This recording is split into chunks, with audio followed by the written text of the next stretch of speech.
One of the biggest challenges I see in my students and clients' lives is that they have a hard time knowing what's true.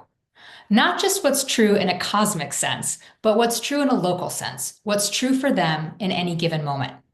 We need to know what's true for us in order to make decisions in our lives.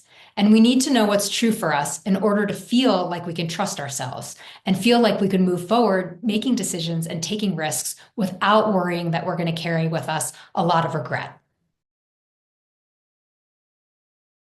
In my last few posture videos, I've been sharing a very simple method for realigning your posture from a standing position. We've been working on, instead of having hips forward and chest slouched, we've been working on floating our hips back, having our pelvis over our feet. We've been working on rolling our shoulders open so we have an open and relaxed chest. And we've been working on pushing down to lift up so we have more verticality in our system. This means that we're approaching life from more of a relaxed and elongated standpoint rather than a collapsed and compressed standpoint. One of the benefits for having a foundation of positive posture in your life is that you start being much more in touch with yourself somatically, and you start getting a lot more information from your body about what you need in your life. So if I'm walking through my life totally out of alignment, collapsed, compressed, I'm already starting the day with a defeated attitude. And more than that, I'm already blocking my system in multiple key points where otherwise I could be getting information. I have no central channel when I'm collapsed. And what that means is I can't really consult myself when important decisions come up because there's not much to consult. I'm already defeated. In contrast, if I'm well aligned, I actually have a wealth of somatic intelligence that I can tap into. What does this have to do with truth? Well, what I'd like you to pay attention to in the coming days is the feeling of truth.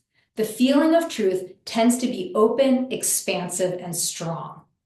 The feeling of something that feels like a lie or something that feels uncomfortable or something that feels wrong tends to be a feeling of collapsed and compressed and contracted. When I have a decision to make in my life, whether it's small or large, what I do first is I consult the feeling of that decision.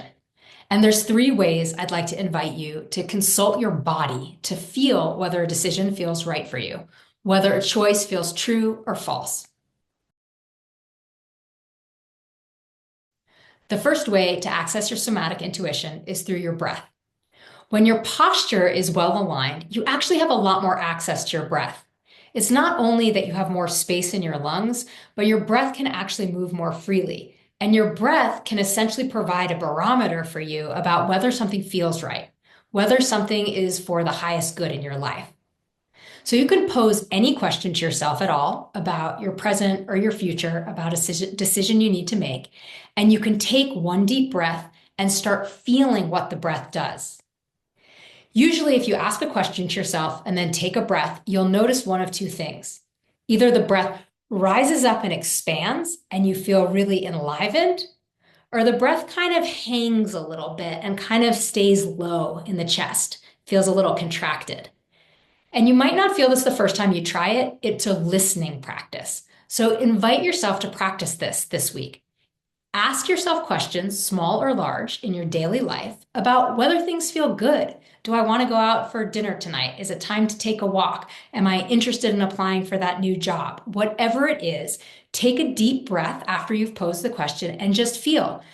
Does your breath rise and expand, or does your breath stay kind of stuck? And then listen to that information. The second way that you can access your somatic intuition is literally by consulting your posture. You can do the same thing I was inviting you to do with your breath in terms of posing a question to yourself about your own life. Does X feel right? Does Y really serve me to the highest good? Does Z feel like the direction I want to go? You pose a question and then ask your posture. So after you pose the question, do you notice a feeling of opening and expansion? Is it easier to roll your shoulders back and hold your head high? Is there a strength in that answer? Or when you ask the question, does it feel kind of exhausting and collapsing? Because that's information. There are no perfect right or wrong answers in our lives, but our posture, our somatic knowing really can help us with guiding the compass of our lives.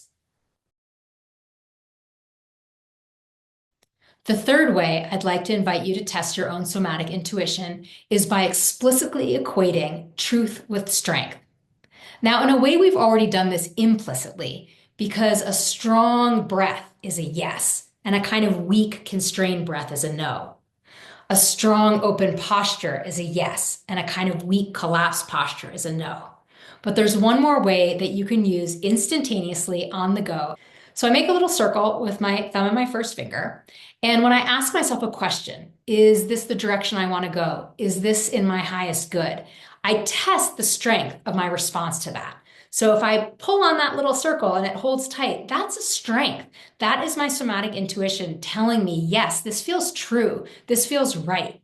If I pull on that little circle and it breaks, there's a kind of underlying weakness in my system, something in me that already knows it doesn't feel right. And that not rightness is being communicated through a kind of weakness in my muscles. What I'm suggesting is that you already know the feeling of truth, that the feeling of truth is equated with a feeling of openness and strength in your own body. And that once you're aligned with yourself physically, you actually begin to be aligned with yourself in much deeper ways. So obviously, you can spend time thinking about things, you can spend time processing things, you can spend time talking about things, but very often in our daily life, we just need to act. And if we can act on our somatic intuition instead of our fears, or instead of what other people think of us, we are in much greater touch with our inner knowing.